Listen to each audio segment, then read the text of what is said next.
আসসালামু আলাইকুম। গত কিছুদিন যাবৎ আমাদের রাজনৈতিক যে পরিস্থিতি, সার্বিক অবস্থা যদি আমরা মূল্যায়ন করি তাহলে দেখতে পাবো একটি ভয়াবহ অবস্থা। এখানে আমাদের রাজনৈতিক দলগুলো আরও বেশি দায়িত্বশীল আচরণ করার দরকার। দেশে যেহেতু একটি মিটফোটের যে ঘটনাটি, এটি একটি ঘটনা ঘটেছে, এই ঘটনাকে কেন্দ্র করে পুরো বাংলাদেশ অলরেডি উত্তাল রয়েছে। যে ঘটনা ঘটেছে এটা অবশ্যই নিন্দনীয় এবং রাজনৈতিক দলগুলো তা এড়াতে পারে না।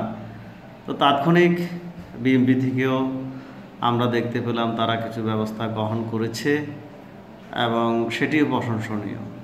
আমরা রাজনৈতিক শিষ্টাচার যেটি আমাদের 5 আগস্টের পূর্ববর্তীতে ছিল, আমরা ভাবছিলাম পরবর্তীতে এসে এই কালচারটি হয়তো একটু পরিবর্তন দেখা যাবে, কিন্তু আমরা এই শিষ্টাচার বহির্ভূত যে আচরণগুলো দেখা যাচ্ছে এটি প্রত্যেকের জন্য অবশ্যই নিন্দনীয় এবং ক্ষতিকর। এটি আমাদের পরবর্তী প্রজন্মকে কি বার্তা দিচ্ছে এটাও একটি আমাদের মূল্যায়ন করার দরকার আছে। আমি মনে করি যে আরও বেশি দায়িত্বশীল আচরণ করতে হবে রাজনীতিবিদদের। রাজনীতি দেশের মানুষের জন্য যতদিন পর্যন্ত হবে না, রাজনীতির যে অবমূল্যায়ন, রাজনীতির যে সিস্টেম, যে পদ্ধতি, এটি পরিবর্তন হবে না। রাজনীতি দলভিত্তিক, ব্যক্তিকেন্দ্রিক, পরিবার কেন্দ্রিক এবং একটি গোষ্ঠীকেন্দ্রিক ক্যাটাগরি হওয়ার হলে যেটি হয় সেটি হলো একটা পক্ষপাত তুষ্ট যে আচরণ এটি হয়ে থাকে। তো এখান থেকে আমাদের বেরিয়ে আসতে হবে।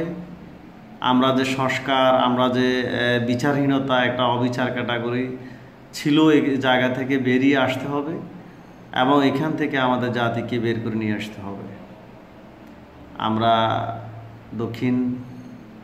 আমরা এশিয়া অঞ্চলের দেশগুলোর মধ্যে আমাদের যে কালচার, আমার মনে হয় সবচেয়ে বেশি রাজনৈতিক পাকিস্তানের পরবর্তীতে আমরাই মনে হয় সবচেয়ে বেশি খারাপ পরিস্থিতির মধ্যে আছি।